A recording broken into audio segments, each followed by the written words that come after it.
Now we wonder what happens. The White House and Congress said to be working on some new economic stimulus measures in response to the virus, with Edward Lawrence following all of that. Joins us from the Hill with the details. Hey, Edward.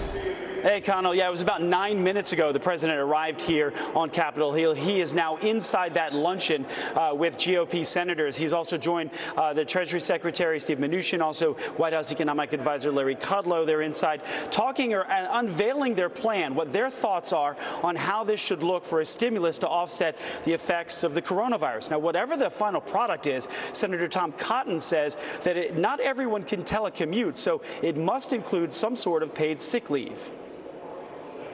I think we need to focus any economic relief on immediately, because if those people get sick or if their children's schools close, obviously that's going to have an economic impact as well. We want to make sure that those people who might suffer that harm through no fault of their own are held harmless. And there is bipartisan support on Capitol Hill for paid sick leave. The two parties, though, differ on the payroll tax cut. The administration talking about a payroll tax holiday for employees, maybe similar to 2011. House Speaker Nancy Pelosi says any economic relief should help workers first, not companies. Now, as this debate rages, lawmakers talked about extending the recess or working from home to limit contact or potential spread of the coronavirus, but not shut down the U.S. Capitol. I know that there's been discussion of backup plans for telework and making sure that everybody is wired through their computers into the offices. But at this point, we want to proceed to work from the Capitol.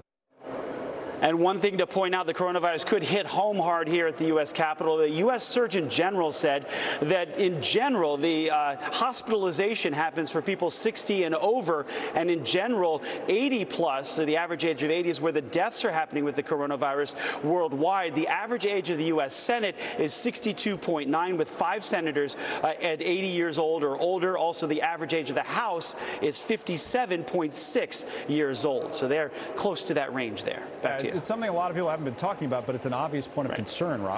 Edward, thank you. Edward Lawrence, we'll check back on, especially on the stimulus throughout the day.